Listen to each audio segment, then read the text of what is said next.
livre de la jungle 2. Mowgli, le garçon qui a grandi dans la jungle, vit dans le village des hommes où il s'amuse avec Shanti, la fille qu'il a ramenée au village la première fois, et son petit frère adoptif, Ranjan. Ils passent leur temps à faire des blagues à Shanti. Ranjan se cache dans les buissons et en jaillit soudainement, rugissant comme un tigre. Shanti est effrayée et un peu fâchée, mais elle s'amuse. Le père de Shanti ne veut pas qu'il sorte du village.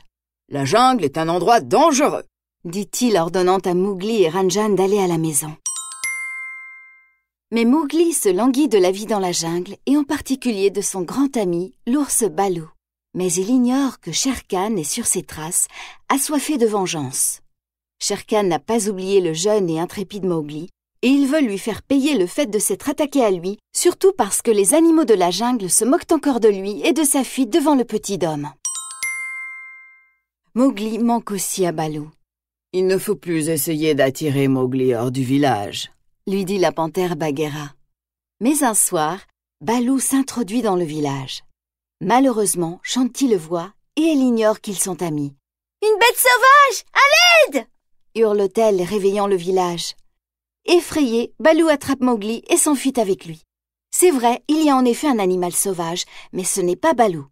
C'est Shere Khan, certain de trouver Mowgli dans le village. Les villageois sortent de leur hutte pour chasser le tigre avec des torches et des bâtons. Il ne vient même pas à l'esprit de Shanti que Mowgli et Baloo puissent être amis. Elle pense que Baloo a enlevé Mowgli et qu'elle doit le sauver. Elle part à sa recherche immédiatement, éclairant la nuit avec une torche. La jungle est un endroit effrayant et Kaa, le python, essaye d'hypnotiser Shanti avec ses yeux pour la dévorer. Heureusement, Ranjan, qui a suivi la fillette, vient à son secours. Il est petit, mais il est déterminé et il frappe le serpent avec un bâton. Quand le jour se lève, Shanti et Ranjan sont perdus.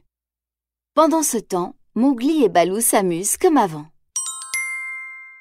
On dirait que Mowgli a retrouvé ses vieilles habitudes et qu'il n'a pas l'intention de retourner au village. « Ça, c'est la vie !» lance le jeune garçon. Mowgli et Baloo retournent aux ruines du temple où vivait le roi Louie, le roi des singes. « Les singes et moi, on a fait de cet endroit la cachette la plus secrète du monde !» explique Baloo.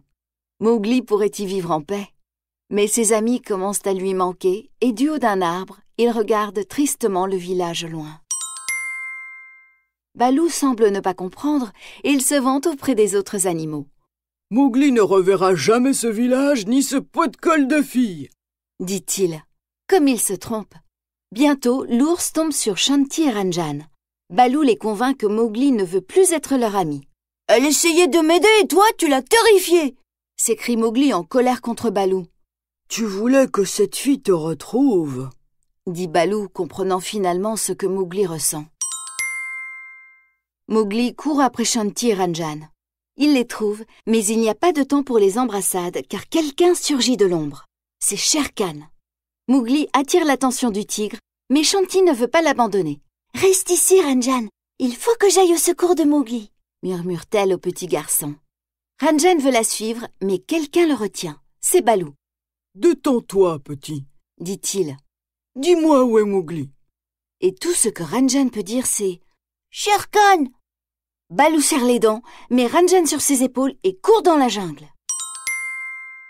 Il y a un autre temple dans la jungle, un endroit inhospitalier entouré de lave en fusion. C'est là que Mowgli se cache parmi les ruines. « Qu'importe où tu te caches, je t'attraperai !» marmonne Shere Khan. Shanti est également arrivée au temple et Baloo apparaît derrière elle. « Toi !» s'exclame Shanti en brandissant son bâton. Mais Baloo explique ce qu'il fait là. « Je crois qu'on est du même côté, » dit-il. Ils peuvent aider Mowgli ensemble. Sans être vu, Baloo commence à taper sur l'un des gongs du temple avec ses pattes pour attirer l'attention de Shere Khan. Le tigre approche, mais Shanti tape sur un autre gong du côté opposé. Et Shere Khan va dans ces directions. Mowgli comprend que ses amis essayent de désorienter le tigre. Alors il tape sur un gong, lui aussi. Puis c'est au tour de Shanti, mais son gong tombe. Shere Khan la voit et grimace. « Alors, par qui vais-je commencer, petit homme? Toi ou ton adorable petit ami ?» Mowgli ne va pas abandonner son ami. Il se montre alors que Shere Khan bondit en rugissant. Mowgli et Shanti réussissent à sauter au-dessus d'un lac de lave et s'accrochent à une statue. Mais Shere Khan est un tigre. Il est agile et il parvient lui aussi à s'accrocher à la statue juste sous eux. Ils sont trop lourds, alors la statue se brise et tous vont tomber dans la lave. Shanti allonge le bras pour s'agripper et trouve la patte de Baloo qui la retient fermement. Mowgli agrippe le pied de Shanti.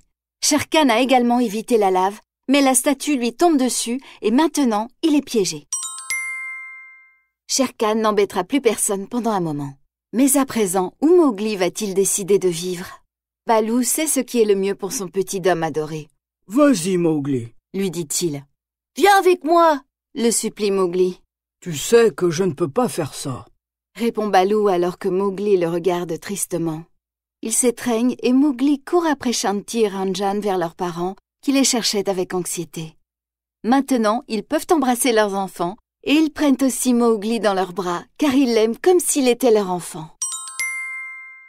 Mowgli n'est plus triste car le village ne considère plus Baloo comme un danger et il peut voir son ami quand il veut. Ils peuvent plaisanter et jouer comme autrefois.